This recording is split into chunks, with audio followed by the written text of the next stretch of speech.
আলিপুর কোর্টে তখন বিখ্যাত মুরারি পুকুর বোমার মামলা চলছে। সেদিন তখনও বিচারক কোর্টের কাজ শুরু করেননি। আজ এমন একজনের কথা বলবো যার নাম আমরা হয়তো অনেকেই ভুলে গেছি। আসামিদের হাতকড়া তখনও খোলা হয়নি। কোর্ট চত্বর জুড়ে তখনও পুলিশের বুটের শব্দ শোনা যাচ্ছে। হঠাৎ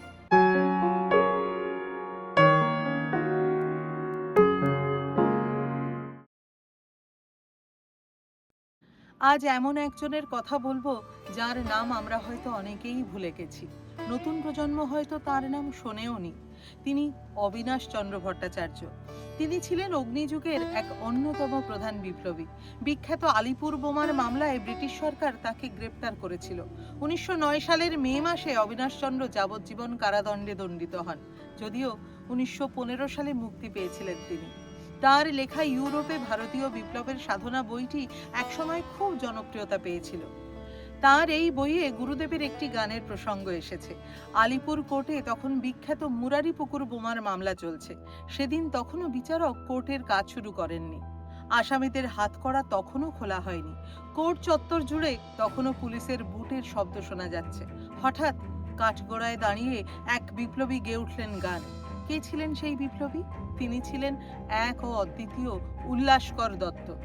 সেদিন তিনি গান শুরু করার সঙ্গে সঙ্গেই থেমে গিয়েছিল কোর্টের সমস্ত গুঞ্জন, সমস্ত কোলাহল। এমনকি ব্রিটিশ পুলিশও উল্লাসকরের সেই গান থামানোর কোনো চেষ্টাও করেনি। উল্লাসকর সেদিন গেয়েছিলেন, সার্থক জনম আমার জন্মেছি এই দেশে। আলিপুর বোমার মামলার বহু বছর পর একবার বিখ্যাত সাহিত্যিক বনফুল অর্থাৎ বলাইচাঁদ মুখোপাধ্যায় গেলেন কবিগুরুকে দেখতে। গুরুদেব তখন অনেকটাই অসুস্থ। তাও তিনি বনফুলকে বললেন, আমার গান শুনবে? আমি এখনো গান গাইতে পারি, কিন্তু জোরে গাইতে পারি না, আস্তে আস্তে গুনগুন করে গাই, তুমি শুনবে? সেদিনও গুরুদেব এই গানটি গেয়েছিলেন।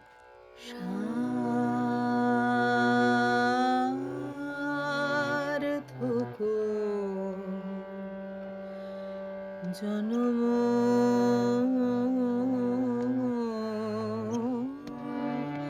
আমার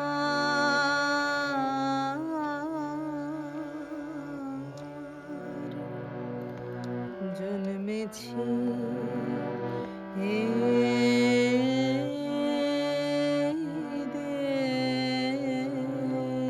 দেশে। সার্থক জনম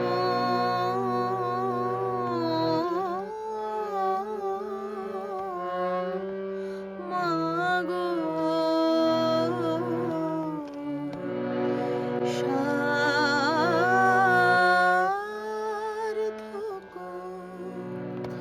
জনম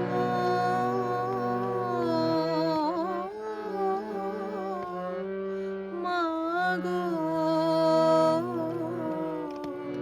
তোমায় ভালোবেসে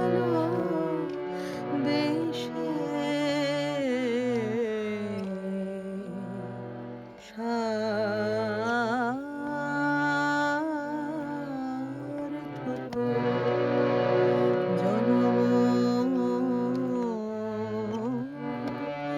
আমার